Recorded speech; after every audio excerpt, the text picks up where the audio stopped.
ओम शांति। 4 जनवरी 2025। मीठे बच्चे, तुम अशरीरी बन जब बाप को याद करते हो तो तुम्हारे लिए ये दुनिया ही ख़त्म हो जाती है। दे और दुनिया भूली हुई है। तो जब भी हम कोई चीज़ याद करते हैं या किसी भी बात पर फोकस रहते हैं तो दूसरी बातों से हम दूर हो जाते हैं। तो वैसे ही अशरीरी बनना माना इस शरीर को छोड़ देना। शरीर को छोड़ के हम स्वयं के साथ जुड़ जाते हैं और फिर बाबा को याद करते हैं, क्योंकि जब वो अशरीरी स्टेट में हम होते हैं तो अशरीरी बाप ही याद आएगा, क्योंकि वो स्टेट ही ऐसा है, वो ओरिजिनल स्टेट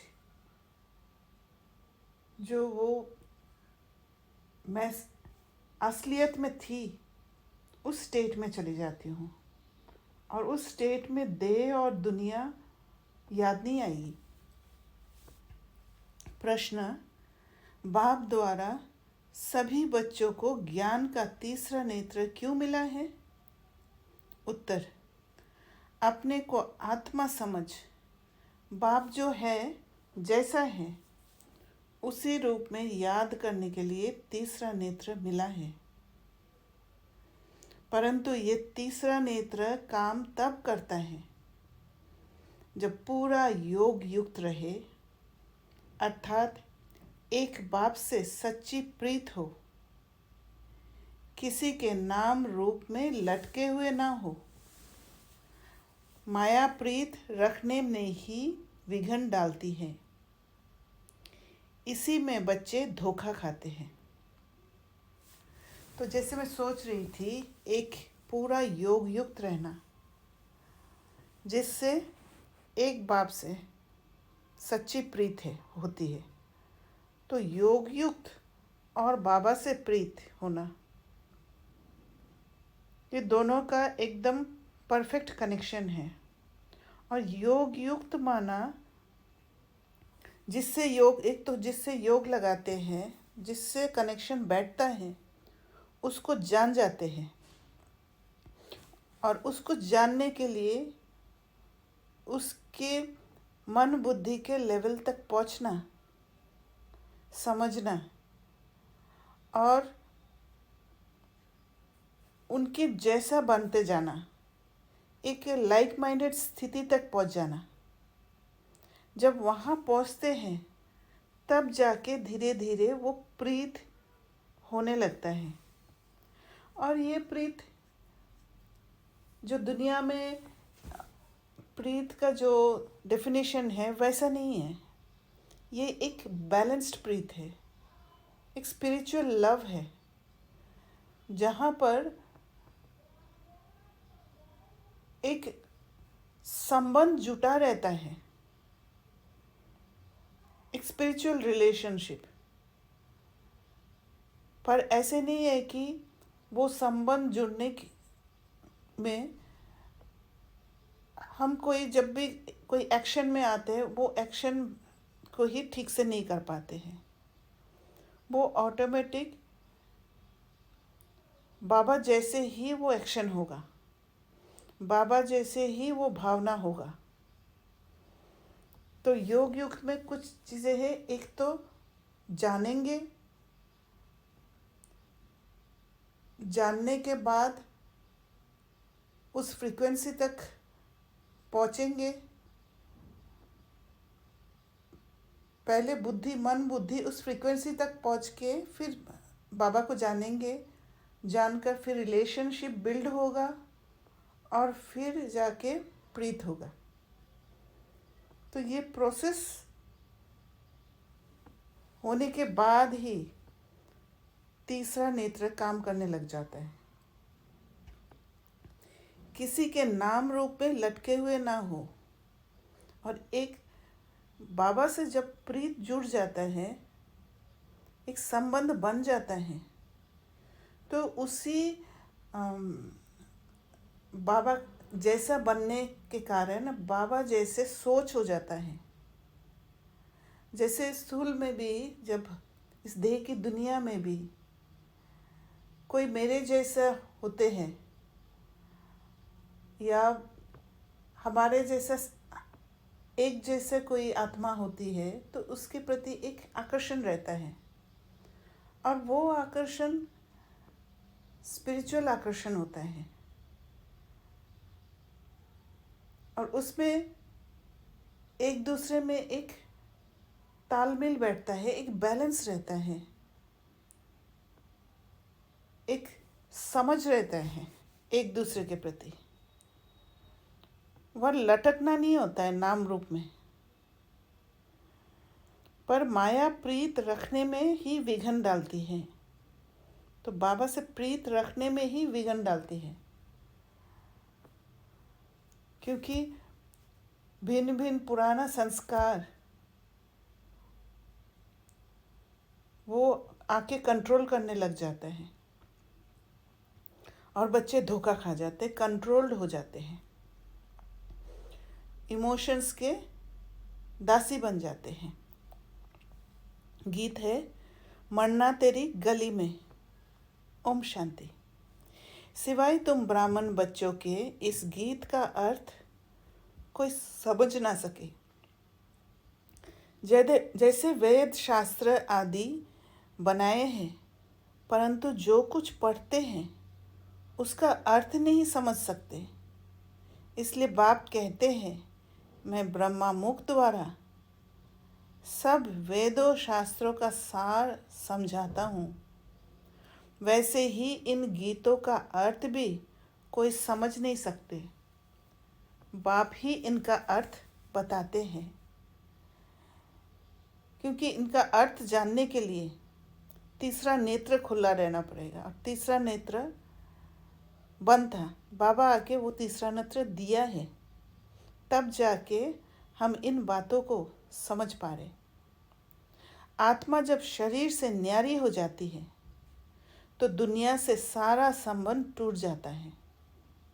जैसे आत्मा शरीर से न्यारी होती है तो फिर इमोशंस के कंट्रोल में नहीं आएगी, और इमोशंस के कंट्रोल में नहीं आने से देह में नहीं फंसेंगे और देह के संबंधों में भी नहीं फंसेंगे। तो इसीलिए दुनिया से सारा संबंध टूट जाता है, ना ही देह के कोई वैभव में फंसेंगे। गीत भी कहता है, अपने को आत्मा समझ अशरीरी बन, बाप को याद करो तो ये दुनिया खत्म हो जाती है। तो भले शरीर में है, पर अगर सेल्फ कनेक्शन है, जहाँ पर सेल्फ कनेक्शन है वहाँ इमोशंस के कंट्रोल में नहीं आएंगे, और इमोशंस के कंट्रोल में नहीं आना माना इस दुनिया ही खत्म हो जाती है। ये शरीर इस पृथ्वी पर है, तो कोई भी चीज़ जो खत्म हो जाता है, जब तक कंट्रोल में होता है, किसी चीज़ के कंट्रोल में होते हैं, तभी वो चीज़ लाइव दिखता है, ऐसे लगता है कि वो एग्जिस्ट कर रहा है। पर जब उससे डिटैच्ड हो जाते हैं तो फिर वो ख़त्म हो जाती है। तो बाबा कहते हैं, ये शरीर इस पृथ्वी पर है, आत्मा इनसे निकल जाती है, तो फिर उस समय उनके लिए मनुष्य सृष्टि है नहीं। जैसे आत्मा निकल गई तो वो सृष्टि जो है उस सृष्टि से अलग हो गए, तो इसीलिए उनके लिए मनुष्य सृष्टि है नहीं। आत्मा नंगी बन जाती है, जो रिलेशन, जो संबंध जुड़ा हुआ था मनुष्य सृष्टि के साथ, उससे दूर हो जाती है, तो आत्मा नंगी बन जाती है। फिर जब शरीर में आती है तो पाठ शुरू होता है, फिर एक शरीर छोड़ दूसरे में जाकर प्रवेश करती है। वापस महतत्व में नहीं जाना है, उड़कर दूसरे शरीर में जाती है। यहाँ इस आकाश तत्व में ही उनको पाठ बजाना है। मूल वतन में नहीं जाना है। जब शरीर छोड़ते हैं तो ना ये कर्म बंधन ना वह कर्म बंधन रहता है, वरना यहाँ का भी कर्म बंधन नहीं रहता है और ना ही स्वर्ग का कर्म बंधन रहता है। शरीर से ही अलग हो जाते हैं ना, फिर दूसरा शरीर लेते तो वह कर्म बंधन शुरू होता है। ये बातें सिवाय तुम्हारे और कोई मनुष्य नहीं जानते। बाप ने समझाया है, सब बिल्कुल ही बेसमझ है, परंतु ऐसे कोई समझते थोड़ी है। अपने को कितना अक्लमंद समझते हैं, पीस प्राइज देते रहते हैं। ये भी तुम ब्राह्मण कुलभूषण अच्छी रीति समझा सकते हो। वह तो जानते ही नहीं कि पीस किसको कहा जाता है।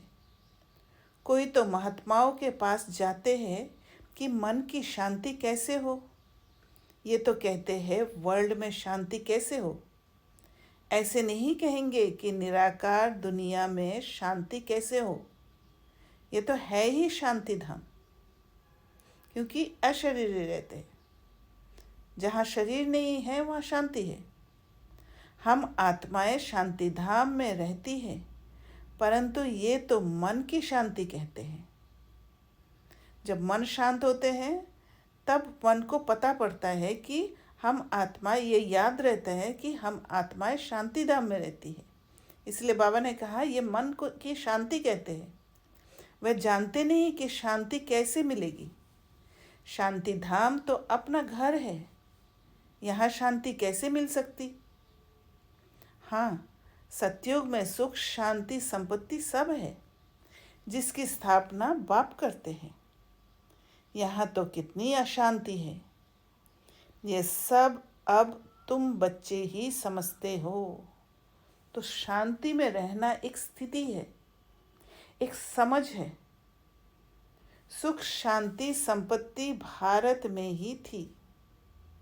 वह वर्षा था बाप का, और दुख अशांति कंगालपना ये वर्षा है रावण का।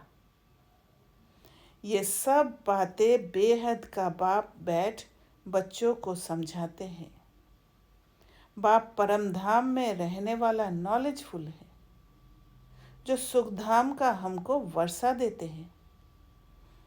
तो वो नॉलेज द्वारा ही हमें वर्षा मिलता है सुख धाम का, क्योंकि नॉलेज द्वारा वो शांति स्थापन होता है।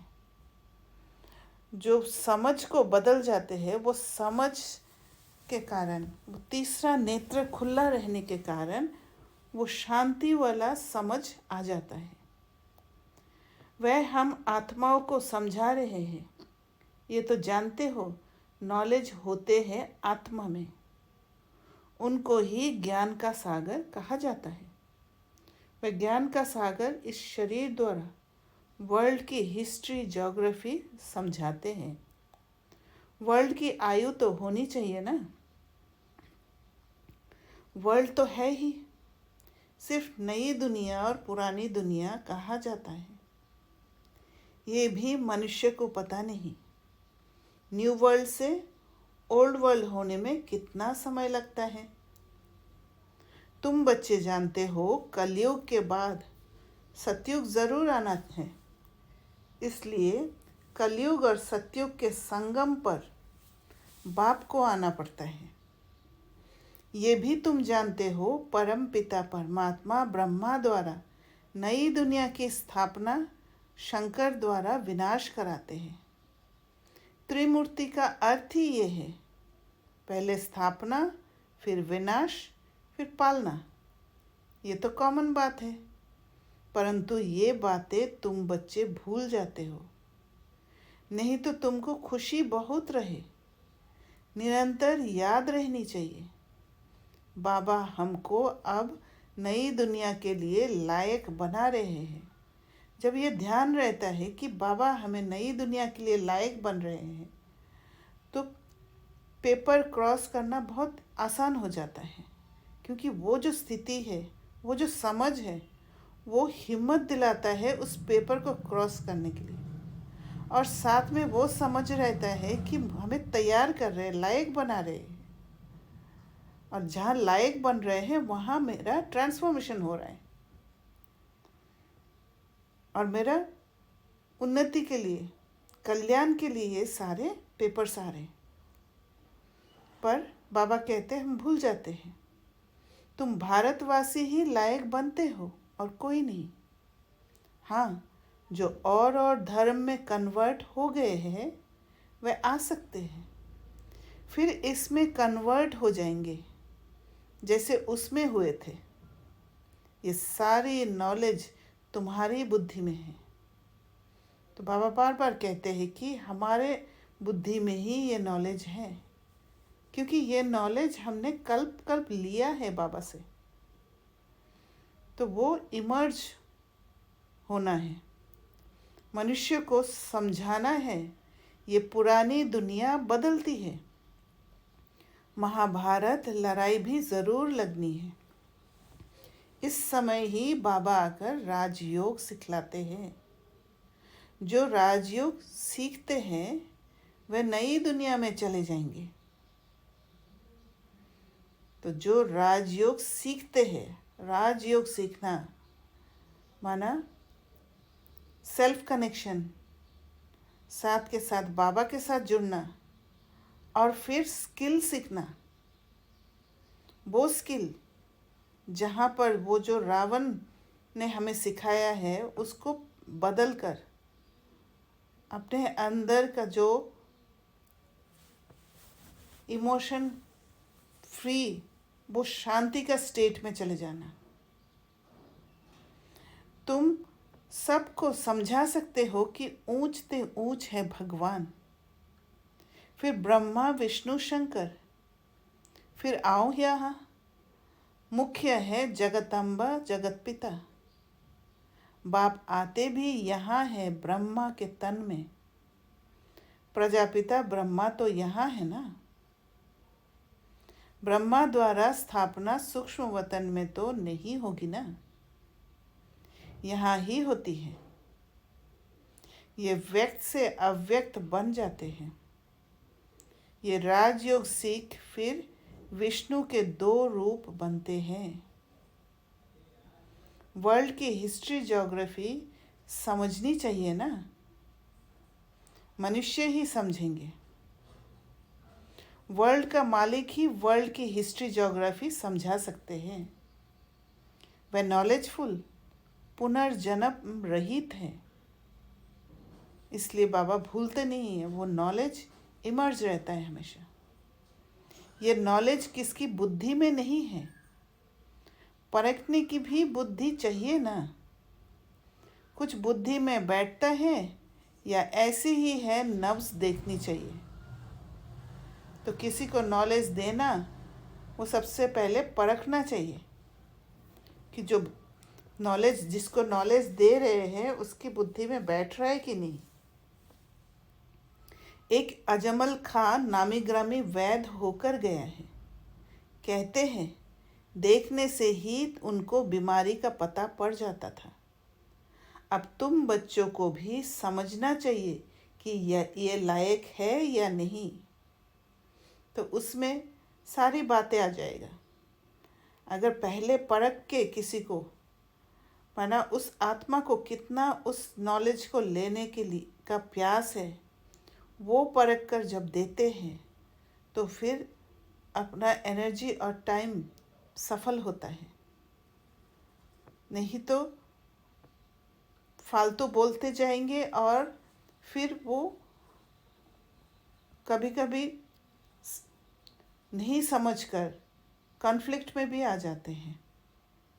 तो ये परखना ज़रूरी है। जिसको ज़रूरत नहीं, जो इस कुल के नहीं है, उसको फालतू दे के टाइम वेस्ट करके कोई फ़ायदा नहीं है।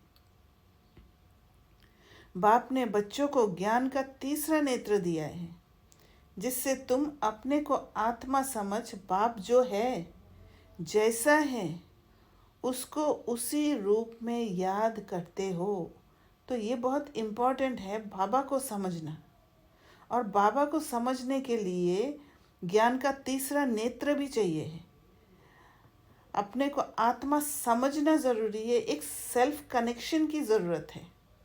तभी जाके बाबा के रूप समझ में आएगा, तभी जाके समझ में आएगा बाबा कैसे हैं।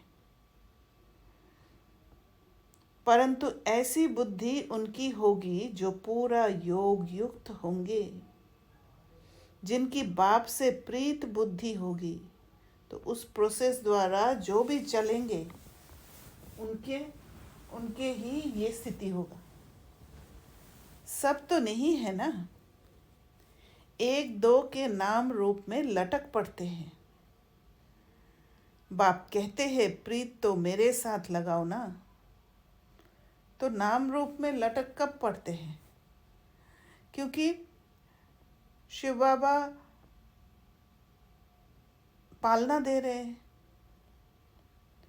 और पालना देने में बाबा किसी न किसी को निमित्त बनाते हैं। और अगर बाबा को नहीं जानते हैं तो फिर वो इंस्ट्रूमेंट जो निमित्त बना है उसके नाम रूप में फंसेंगे, उसी का ही याद आएगा। पर जो बाबा के साथ अलाइंड है वो समझ पाएंगे, वो फील कर पाएंगे कि बाबा क्या दे रहे हैं। वो किसी मनुष्य के नाम रूप में लटकेंगे नहीं। तो बाबा कहते हैं प्रीत तो मेरे साथ लगाओ ना। माया ऐसी है जो प्रीत रखने नहीं देती है। माया भी देखती है हमारा ग्राहक जाता है तो एकदम नाक कान से पकड़ लेती है। माना जो सेंस ऑर्गन्स है, जो कर्मेंद्रिया है, उनसे माया फंसा देती है। फिर जब धोखा खाते हैं तब समझते हैं माया से धोखा खाया। पता ही नहीं चलता है, ऐसे माया पकड़ लेती है। माया जीत जगत जीत बन नहीं सकेंगे, ऊंच पद पा नहीं सकेंगे। इसलिए माया से सावधान रहने के लिए हर पल बाबा के साथ जुड़ना, हर पल अलर्ट रहना, अवेयर रहना बहुत इम्पोर्टेंट है, ताकि झट माया को पहचान ले। बाबा कहते इसमें ही मेहनत है, और ये इसलिए होता है क्योंकि अब तक माया के हाथ में थे, और माया के हाथ में होकर हम माया को जानते ही नहीं थे, और उसी के कंट्रोल में ही चलते गए। और लंबा समय तक माया के कंट्रोल में रहने के कारण कब स्लिप होके माया के हाथ में फंस जाते हैं पता ही नहीं चलता है। इसलिए बाबा के तरफ का पल्ला को धीरे धीरे भारी करना ज़रूरी है। जब इधर भारी होगा तो माया के चाल को देख के समझ जाएंगे और स्लिप होने से बच जाएंगे। श्रीमत कहती है मामे कम याद करो, तो तुम्हारी जो पतित बुद्धि है वह पावन बन जाएगी, और पावन बुद्धि माया को पहचान लेगी। परंतु कईयों को बड़ा मुश्किल लगता है। इसमें सब्जेक्ट एक ही है, अल्फ और बे। बस 2 अक्षर भी याद नहीं कर सकते हैं। बाबा कहे अल्फ को याद करो, फिर अपनी देह को, दूसरे की देह को याद करते रहते हैं। बाबा कहते हैं देह को देखते हुए तुम मुझे याद करो। माना जब दूसरे का देखना, देह को देखना, माना दूसरे जो देहभान में फंसे हुए हैं, जो इमोशंस के कंट्रोल में है वो, और उनको उसी रूप में देख लेते हैं। जैसे किसी को नफ़रत आ रहा है और उसी हिसाब से वो नफ़रत के रूप में उस आत्मा को देख लेते हैं, तो दूसरे की देह को याद कर लेते हैं।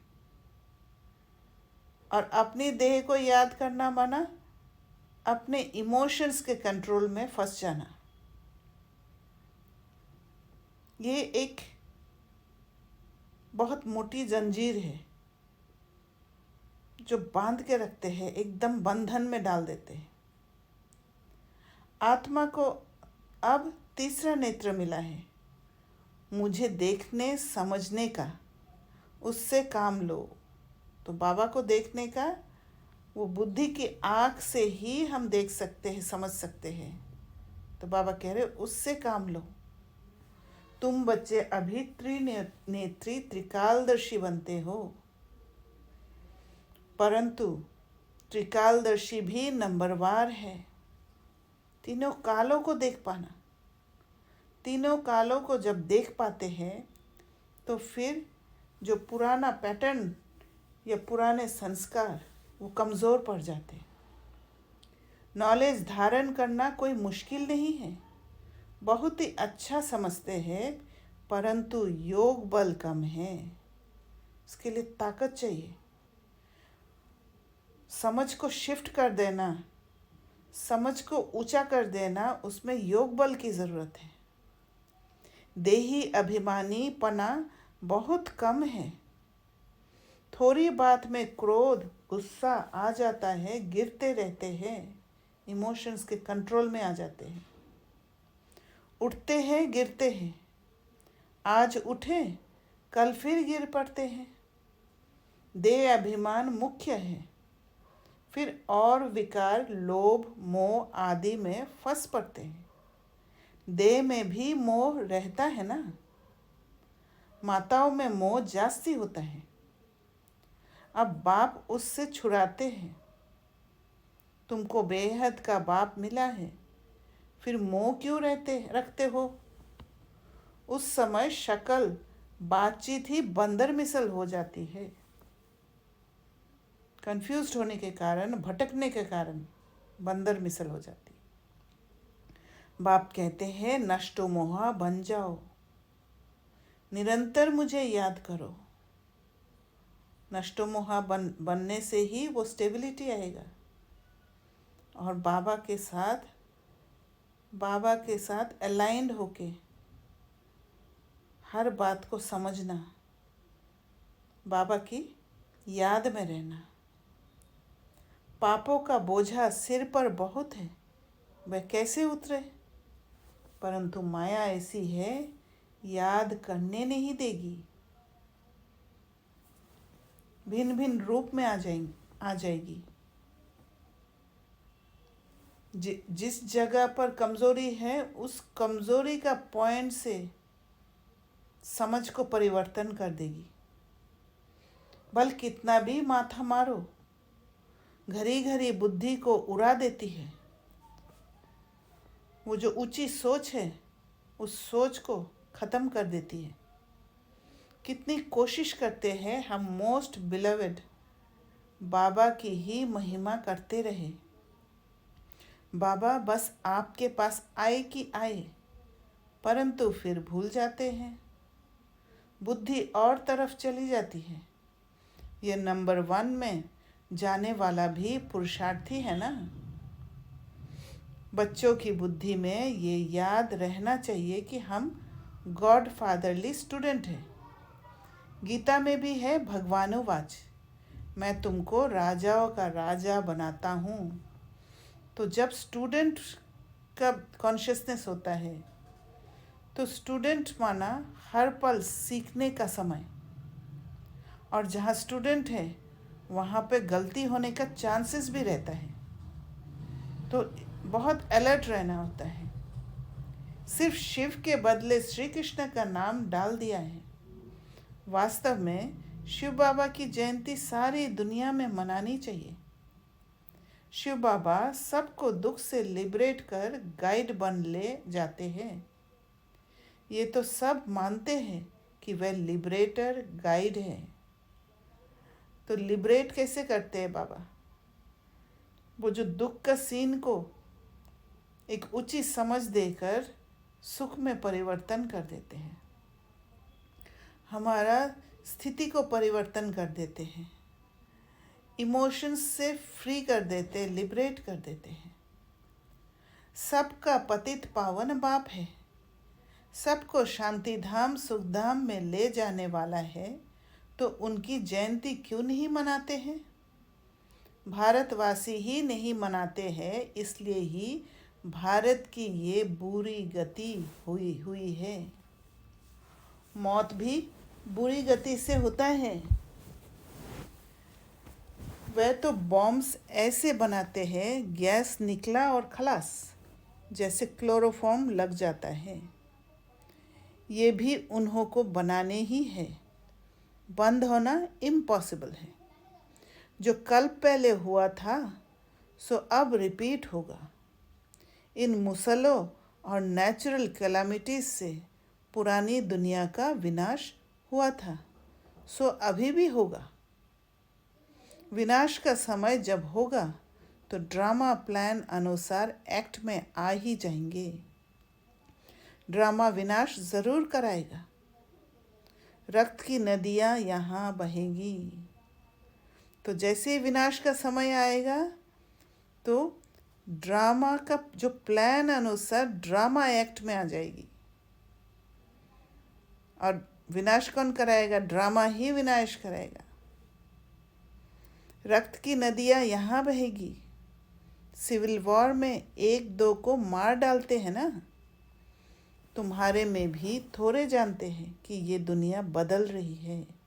तो उस समय का जो स्थिति होना चाहिए, उस समय अगर ऐसे महसूस कर लिया कि यहाँ पर रक्त की नदियाँ बह रही है, डर गए, तो फिर पद कम हो जाएगा।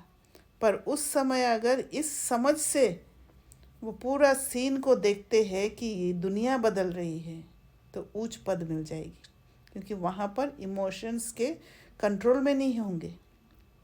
अब हम जाते हैं सुख धाम। तो सदैव ज्ञान के अतीन्द्रिय सुख में रहना चाहिए। तो सुख धाम के लिए वो सुख अतीन्द्रिय सुख में रहने का प्रैक्टिस होना चाहिए। जितना याद में रहेंगे उतना सुख बढ़ता जाएगा, क्योंकि वो सोच ही एलिवेटेड हो जाएगा। छी देह से नष्टो मोहा होते जाएंगे।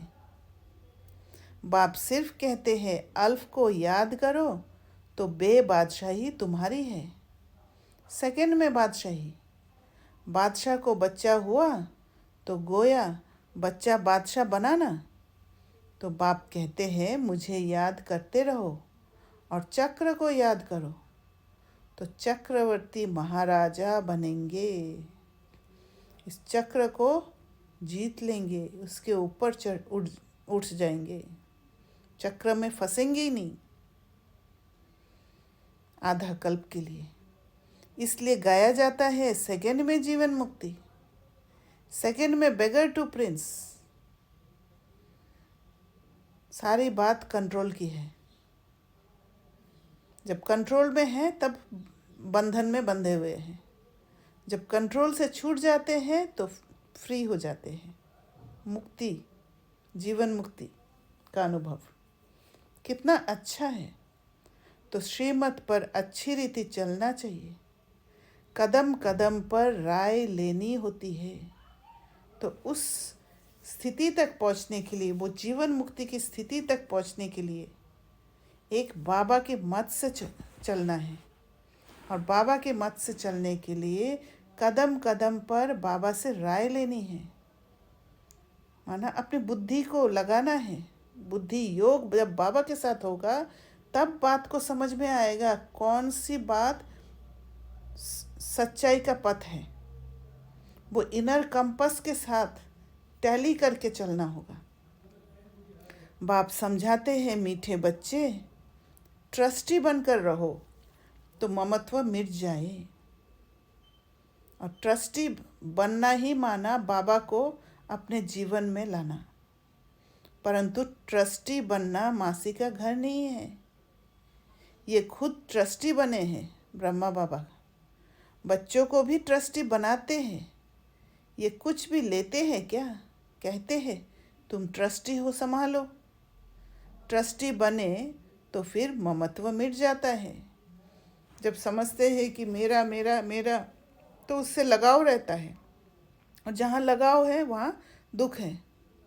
पर जब ये सब कुछ बाबा का है समझते हैं, बाबा से ही लेते, को ही देते हैं, बाबा द्वारा ही दिलाते हैं, तो ममत्व मिट जाता है।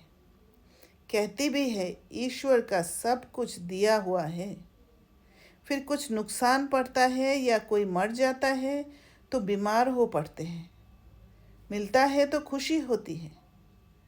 जबकि कहते हो ईश्वर का दिया हुआ है तो फिर मरने पर रोने की क्या दरकार है।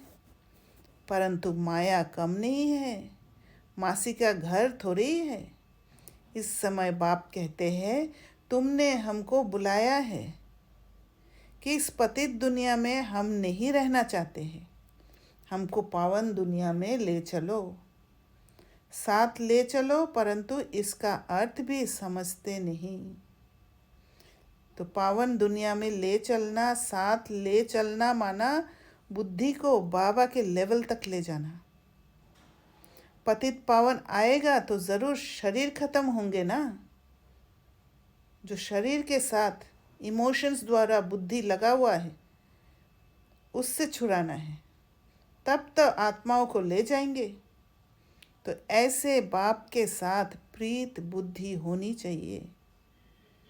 एक से ही लव रखना है, उनको ही याद करना है। माया के तूफान तो आएंगे, कर्मेंद्रियों से कोई विक्रम नहीं करना चाहिए। तो आएंगे तूफान, पर अलर्ट होके उस तूफान को ख़त्म करते जाना है, क्योंकि हमें पता है वो विधि कैसे ख़त्म करते हैं।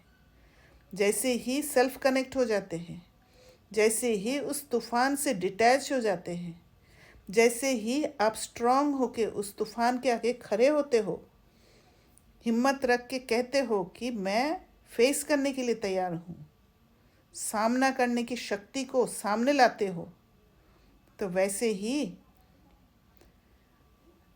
वो तूफान से निकल पड़ते हैं। कर्मेंद्रियों से कोई विक्रम नहीं करना चाहिए, ये बेकायदे हो जाता है। बाप कहते हैं मैं आकर इस शरीर का आधार लेता हूँ, ये इनका शरीर है ना, तुमको याद बाप को करना है। तुम जानते हो ब्रह्मा भी बाबा, शिव भी बाबा है। विष्णु और शंकर को बाबा नहीं कहेंगे। शिव है निराकार बाप, प्रजापिता ब्रह्मा है साकारी बाप। अब तुम साकार द्वारा निराकार बाप से वर्षा ले रहे हो। दादा इनमें प्रवेश करते हैं, तब कहते हैं दादे का वर्षा बाप द्वारा हम लेते हैं। दादा ग्रैंडफादर है निराकार, बाप है साकार। ये वंडरफुल नई बातें हैं ना, क्योंकि ये एक स्पिरिचुअल संबंध जुड़ता है, एक रूहानी संबंध, इसलिए ये नई बात है। त्रिमूर्ति दिखाते हैं परंतु समझते नहीं। शिव को उड़ा दिया। बाप कितनी अच्छी अच्छी बातें समझाते हैं, तो खुशी रहनी चाहिए। हम स्टूडेंट हैं, बाबा हमारा बाप, टीचर, सदगुरु है। अभी तुम वर्ल्ड की हिस्ट्री, ज्योग्राफी बेहद के बाप से सुन रहे हो, फिर औरों को सुनाते हो। ये 5000 वर्ष का चक्र है। धीरे धीरे पूरा चक्र का एक एक इंसिडेंट, कैसे कैसे परिवर्तन आया, वो हमारे बुद्धि में इमर्ज होते जा रहे हैं। कॉलेज के बच्चों को वर्ल्ड की हिस्ट्री, ज्योग्राफी समझानी चाहिए। 84 जन्मों की सीढ़ी क्या है, भारत की चढ़ती कला और उतरती कला कैसे होती है, ये समझाना है। सेकंड में भारत स्वर्ग बन जाता है, फिर 84 जन्मों में भारत नर्क बनता है। तो बुद्धि धीरे धीरे गिरते जाती है। ये तो बहुत ही सहज समझने की बात है। भारत गोल्डन एज से आयरन एज में कैसे आया है, ये तो भारतवासियों को समझाना चाहिए, टीचर्स को भी समझाना चाहिए। वह है जिस्मानी नॉलेज, ये है रूहानी नॉलेज। वह मनुष्य देते हैं, ये गॉड फादर देते हैं। वह है मनुष्य सृष्टि का बीज रूप, तो उनके पास मनुष्य सृष्टि का ही नॉलेज होगा। अच्छा, मीठे मीठे सिखिलदे बच्चों प्रति माता पिता बाप दादा का याद प्यार और गुड मॉर्निंग। रूहानी बाप की रूहानी बच्चों को नमस्ते। हम रूहानी बच्चों की रूहानी बाप दादा को याद प्यार, गुड मॉर्निंग और नमस्ते। धारणा के लिए मुख्य सार। पहला पॉइंट, इस छीछी देह से पूरा नष्टो मोहा बन ज्ञान के अतीन्द्रिय सुख में रहना है। और ज्ञान के अतीन्द्रिय सुख में तभी जा पाएंगे जब इमोशंस के कंट्रोल से छूट जाएंगे। बुद्धि में रहे अब ये दुनिया बदल रही है, हम जाते हैं अपने सुख धाम। जहाँ बदलाव हो रहा है वहाँ मेरे में भी ट्रांसफॉर्मेशन आ रहा है। दूसरे पॉइंट, ट्रस्टी बनकर सब कुछ संभालते हुए अपना ममत्व मिटा देना है। एक बाप से सच्ची प्रीत रखनी है। कर्मेंद्रियों से कभी भी कोई विक्रम नहीं करना है। वरदान, ब्रह्मा बाप समान श्रेष्ठ से श्रेष्ठ तस्वीर बनाने वाले परोपकारी भव। श्रेष्ठ स्मृति और श्रेष्ठ कर्म द्वारा तकदीर की तस्वीर तो सभी बच्चों ने बनाई है। अभी सिर्फ लास्ट टचिंग है संपूर्णता की, वह ब्रह्मा बाप समान श्रेष्ठ से श्रेष्ठ बनने की। इसके लिए परोपकारी बनो, अर्थात स्वार्थ भाव से सदा मुक्त रहो। तो श्रेष्ठ स्मृति माना और श्रेष्ठ कर्म। श्रेष्ठ स्मृति माना जो हम बाबा के राय से उस सीन को ऊंची समझ से देख पाते हैं, उस स्मृति को जगाते हैं। और साथ साथ जब वो स्मृति आ जाती है, वो समझ आ जाती है, तो उस श्रेष्ठ कर्म में बदल जाता है, क्योंकि वो स्थिति स्टेबल वाला स्थिति होता है। और बाबा अभी कह रहे कि अभी परोपकारी बनो। जो स्वयं ने धारण किया है, जो हमारी बुद्धि ने समझी है, वो समझ दूसरों को भी देना है। और निस्वार्थ भाव से, कुछ उनसे पाने का इच्छा से नहीं, पर वो मेरे आत्मा भाई है, उस भाई को भी रावण से छुड़ाकर वापस घर ले जाना है। उस भाव से, एक रिस्पॉन्सिबिलिटी का भाव से, एक शिव बाबा की फैमिली में परिवर्तन करने का भाव से, या शिव बाबा की फैमिली के कॉन्शियसनेस में रहने का भाव से उपकार करना है। हर परिस्थिति में, हर कार्य में, हर सहयोगी संगठन में जितना निस्वार्थपन होगा उतना ही पर उपकारी बन सकेंगे। परिस्थिति में भी, कार्य में भी, सहयोगी में, संगठन में भी निस्वार्थ भाव, एक बाबा का बच्चा बनने का एक रिस्पॉन्सिबिलिटी का भाव, सिर्फ सदा स्वयं को भरपूर अनुभव करेंगे।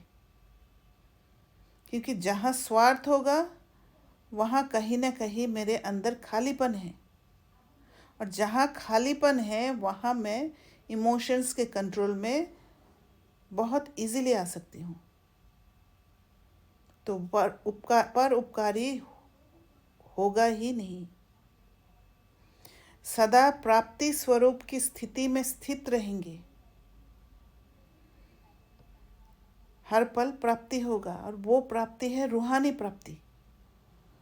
स्व के प्रति कुछ भी स्वीकार नहीं करेंगे। स्व के प्रति स्वीकार करना माना एक डिज़ायर रहना, अंदर से एक पाने का इच्छा रहना। किसी के लिए करने से पहले ही पाने का इच्छा आ जाएगा, उसको कहते स्व के प्रति कुछ भी स्वीकार करना है। स्लोगन, सर्वस्व त्यागी बनने से ही सरलता व सहनशीलता का गुण आएगा। जहाँ सब कुछ त्याग करते हैं। और त्याग क्या करते हैं? सबसे पहले वो जो इमोशंस है, इमोशंस को त्याग करना, उस कंट्रोल से छूटना, देह और देह के संबंधों से छूटना।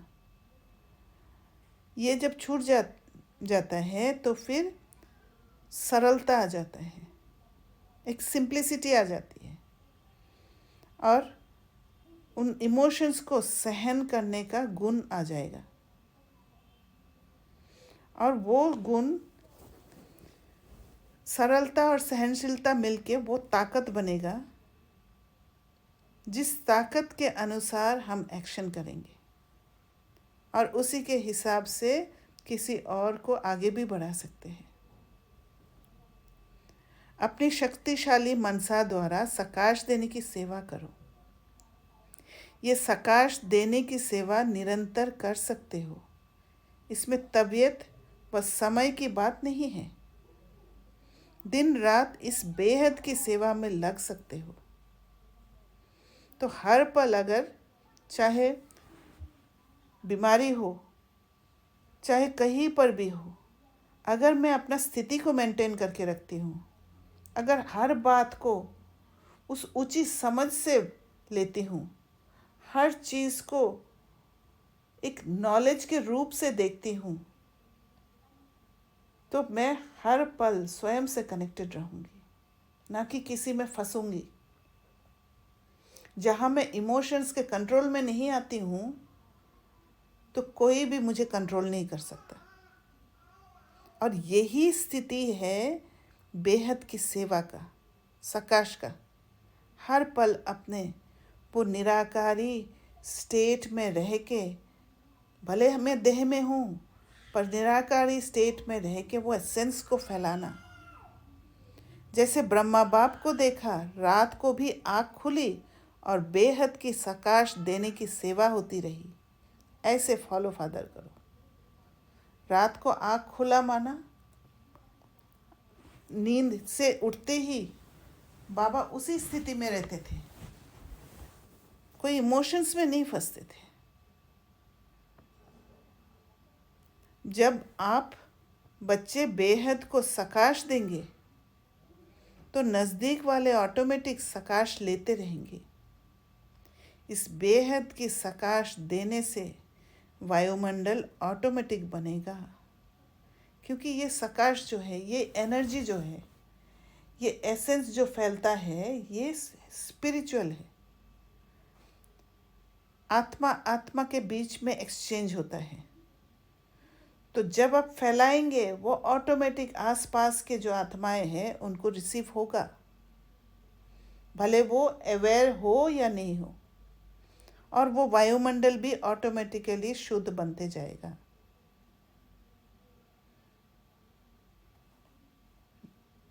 ओम शांति। दीदी ओम शांति। दीदी अभी जो इमोशंस को फेस करने वाला आपने बताया ना, वो अभी मैंने थोड़ा देर पहले प्रैक्टिकल में एक्सपीरियंस किया। अच्छा। मतलब पहली बार इतने दिनों बाद, मतलब मुझे वो इमोशन और उसके रिस्पॉन्स में क्या करना चाहिए वो सोचने का टाइम मिला, पॉसिबिलिटी देखने का टाइम मिला। ऐसा मतलब मेरा जो थोड़ा सा गुस्सा एकदम स्ट्रांग हो गया था किसी चीज पे। और फिर जब एकदम ही स्ट्रांग हो गया तो मतलब मेरा फोन पे बात हुआ, तो मैंने फोन रखा, मैंने उस टाइम पे कुछ बोला नहीं, तो मैंने अपना चेक किया, मेरा बहुत ज्यादा एंगर हो गया था। तो फिर मैंने, यूजुअल सीन में क्या होता, मैं फोन उठा के दोबारा कुछ एक बोल के उसको सेटिस्फाई कर देती, मतलब उस एंगर के अंदर आ जाती। बट उस टाइम पे मैंने फिर पॉसिबिलिटी देखा कि अगर मैंने वैसा बोला तो जो हम अभी लक्ष्य लेके चल रहे हैं कि सबको एक नर्चरिंग वाला एनवायरनमेंट दे, उसका एकदम ऑपोजिट हो जाएगा। करेक्ट। उनको भले बात करे ना करे, उनको एक वो होता है ना कि मुंह में स्वाद, एक डिटेस्ट वाला स्वाद जो दोबारा आने का मन ही नहीं करेगा, ऐसा वाला हो जाएगा। तो मैंने बहुत सारी पॉसिबिलिटी देखी, और जब मैंने ये पॉसिबिलिटी देखा कि जो मेरा सेवा का जो वो है, लक्ष्य है, वो ही नहीं होगा, फिर जाके इमीडिएटली ना कहीं से एक पावर आया। मैंने अपने आप को अंदर ट्रांसफॉर्म किया, फिर कॉल किया। और वेरी जो नाइस। चीज मुझे चाहिए थी वही मैंने दे दिया, तो सीन वैसे ही बदल गया। ठीक है। और सबसे बड़ी बात, जितना मैंने अजम्पशन किया था, मैं घर आके देखी, मतलब पूरा अजम्पशन जो जिसके कारण गुस्सा आ रहा था, एकदम ही वो है ही नहीं। It is such a beautiful scene. माया है ना, राइट। माया ऐसे दिखा देती है, इसलिए अलर्ट रहना होता है। राइट। जैसे आपने पॉसिबिलिटी देखा, जैसे आपने थोड़ा पेशेंस रखा, सबसे पहले आपने पेशेंस रखा, पेशेंस रखते ही आपने पॉसिबिलिटीज़ को देखा, जैसे पॉसिबिलिटीज़ को देखा, आपने इमोशन को वीक कर दिया और आप स्ट्रांग हो गए। राइट। क्योंकि कहीं ना कहीं ये एजम्पशंस पास्ट एक्सपीरियंस के साथ जुड़े हुए होते हैं, और वो स्ट्रॉन्ग एक्सपीरियंसेस हैं जिसके कब्जे में हम आ जाते हैं, और इमोशंस भी फिर कंट्रोल करने लग जाता है। नाइस। ऐसे पुरुषार्थ करेंगे तो फिर इमोशन फ्री हो जाएंगे बहुत जल्दी। दीदी एक चीज यहाँ पे बता दूं, शायद सबको फायदा हो। उस टाइम पे पावर ना होता, क्योंकि मेरे साथ बहुत दिन बाद हुआ। तो मेरे को सोचने का जो वो गैप टाइम मुझे फिर से दिखा। बट उस टाइम पे सबसे ज्यादा शक्ति जो दी ना, वो है कि हम कुछ करते हैं तो बाबा हमें कितना ज्यादा, अभी तो चलो मैं I just come from a very good place, तो मेरे में ऐसे भी पावर है थोड़ा सा। तो वो मुझे देखने को मिला कि वो कितना लव है, और दूसरा जो पालना देते हैं वो उनका भी, मतलब उनसे भी देख के सीखने को मिलता है। तो आई थिंक वी शुड, मतलब एटलीस्ट एग्जाम्पल अगर आपके सामने हो कोई, उसको देखने से भी आपको काफी इंस्पिरेशन मिलता है। तो मेरे को वो इंस्पिरेशन काफी मिला, which give me a lot of power to able to change the scene. Nice. Another thing can I share? Yes, sure. The other thing, जो दूसरा आपने एक हेडेक वाला समझाया था ना, कि कुछ आप, मतलब शरीर का एक चैप्टर आ रहा था, कल आपको हेडेक हो रहा था, तो आपने उसको कैसे कन्वर्ट किया, राइट? सेम चीज मेरे साथ भी हो रहा था। हंगर काफी जोर का, मतलब I was very very hungry, and I was also having headache, starting to have headache. Medically I don't know what logic to give my body, but I did started talking, मतलब अपने शरीर के साथ मैं बात करना शुरू किया मैंने। एंड देयर वाज, मतलब मेरे और इस बॉडी के बीच में जो गैप है वो दिखा। Again same thing, slightly different than your experience. In my case, मैं अपने I started talking to my body कि if you are hungry there is enough and plenty of storage in my body to not feel, मतलब इतना hungry feel करने की कोई जरूरत नहीं है। It's not that this is there is enough. Understanding दिया है, हाँ, higher understanding. Correct. Second headache जब आ रहा था, तो मैंने बोला कि वही होगा, मतलब again the same thing, it is also understanding the what ever limited anatomy, कि अगर वो पेट के लिए ही हो रहा है तो उसको भी वही बोला कि सेम सीन होगा, फिर से वो होगा। You will reach home the whole time, you will lie down and not be able to do anything, कुछ नहीं कर पाओगे। बट मैं तो ठीक हूँ, बट मैं आई एम जस्ट शोइंग यू ये सीन होने वाला है। If you come, it is your choice, you can come, but this is what is going to happen. And magically मेरे को चेक करने में लगा, magically like immediately it's like उसने अब्सॉर्व किया लॉजिक। Very nice. तो अभी हेडेक है? नहीं। Great, good. मैंने आके घर में खाना भी बना लिया, मतलब wow, thank you so much. Thank you so much. और किसी को कुछ शेयर करना है? ओम शांति दीदी। ओम शांति। हाँ जी, बोलिए। यस दीदी, ये हेडेक वाला जो था आपने, मतलब ये डेमोवेन था, उससे मुझे याद आया कि आज सुबह अमृत वेले से मेरे साथ भी स्टमक पेन था। इट्स अ डिफरेंट, सो मतलब बॉडी का पेपर ही था। सो स्टमक पेन हुआ और मैं उठी, बैठ नहीं पा रही थी। फिर मैंने पानी पिया, एंड देन पेन बढ़ रहा था तो I just observing that pain तो बॉडी को हो रहा है ना, बट आई एम सोल, मैं तो थोड़ी, मुझे थोड़ी ना वेरी गुड. कुछ इससे हाँ. मतलब कनेक्टेड है या जो भी है. Hmm. I am soul and this is my time with Baba. Hmm. So nobody gonna like इसमें कुछ इंटरफियर नहीं कर सकते. Hmm. And I am just I just constantly से मतलब टॉक कर रही थी, मतलब सेल्फ टॉक कर रही थी कि I am gonna face this. ये मुझे हरा नहीं सकता है, बिकॉज यस. लास्ट जैसे मानसी ने भी शेयर किया था, उनके साथ भी सेम अमृत विला ही माया मतलब जैसे आके अटैक कर रही है, राइट. हम्म. तो सेम केस मेरे साथ भी हुआ आज अमृत वेले. हम्म. तो मैंने फेस किया और मैं फिर 4:45 स्विमिंग ना. I am done now. I am going to sleep now. Wow, that's very nice. Beautiful. That's nice. ये ओके. तो मुझे लगता है कि दीदी लग रहा था कि जैसे हम आगे बढ़ रहे हैं ना, तो वैसे बहुत ही ब्यूटीफुल एक्सपीरियंसेस भी हो रहे हैं. यस. समय ज़्यादा दूर नहीं है ऐसे लग रहा है. यस दीदी, आई लिटरली फेल्ट दैट. मैं अभी यही बात करने वाली थी कि मुझे लग रहा है कि टाइम बहुत ही नजदीक आ रहा है. यस. पता नहीं क्यों, I just really felt that. Baba हमें फटाफट तैयार कर रहे हैं. यस दीदी, आज की मूल्य से मुझे एक डाउट था हाँ, बोलिए. कि बाबा ने बोला एक मिनट, कि जैसे भारत शिव जयंती के ऊपर ही शायद बोला बाबा ने कि भारतवासी नहीं मनाते इसीलिए भारत गिरा है, ऐसा कुछ वर्डिंग था. तो मुझे ये समझ में नहीं आया, क्योंकि हाँ, भारत में ही तो मनाते हैं, तो बाबा ने ऐसा फिर क्यों बोला कि भारतवासी नहीं मनाते हैं, मतलब जानते नहीं है इसीलिए भारत गिरा हुआ है, ऐसा शिव कुछ. जयंती माना क्या है? वो फेस्टिवल नहीं. शिव जयंती माना शिव कब आए थे वो नहीं जानते हैं. शिव के बारे में भूल गए हैं. वो एक पत्थर की मूर्ति ही मानते हैं. इस वजह से भारत गिरे हुए हैं. नहीं तो अगर अच्छा. ये कॉन्शियसनेस रहे कि वही हमारा पिता है तो फिर भारत गिरता ही नहीं है, राइट. वो कनेक्शन बैठा रहता है बाबा के साथ. ओके, मतलब यही है कि हम अपनी सेल्फ कनेक्ट से हम गिरे, डिस्कनेक्टेड हुए और उसके साथ हम बाबा को भूल गए, और इसी के साथ हमारा मतलब जो डिटोरेशन स्टार्ट हुआ, और जैसे हम पतित पावन हो गए, इसलिए पुकारने लगी कि आके हमें लिबरेट करो.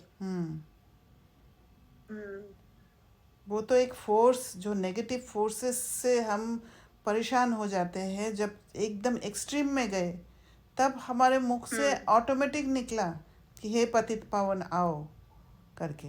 ये एक रिसीविंग मोड में आ गए हम कि हमें अभी चाहिए, एक डिमांड आ गया है. जैसे अभी हमसे बेयर नहीं हो रहा है, आप ही आके संभालो अभी सब कुछ. पर एक्चुअली वो ये नहीं है कि हम शिव को जान गए, नहीं जाना, पर एक डिमांड के हिसाब से हमारे मुख से निकला है. और जब हम वो एक्सट्रीम स्टेट में, वो चाहिए वाला स्टेट में पहुंच जाते हैं, तब बाबा आते हैं देने के लिए, क्योंकि हम फटाफट ले लेते हैं, फिर लेने के लिए तैयार है ना. नाइस. और कुछ शेयर करना है? तो मुझे यही डाउट था दीदी कि शिव जयंती हम मनाते हैं, मतलब जी ये लौकिक वाली ही, मतलब जैसे सभी लोग भक्त लोग भी मनाते हैं. तो मतलब उस टाइप का वातावरण होता है शायद, मतलब वो बोलते भी है भक्ति मार्ग में कि अवतरण होता है, रात भी जागते हैं, लेकिन वो भक्ति मार्ग के लिए जागते हैं, लेकिन एक्चुअली इवेंचुअली हमें स्पिरिचुअली उसको समझना है कि कैसे हम मिलते हैं. यस.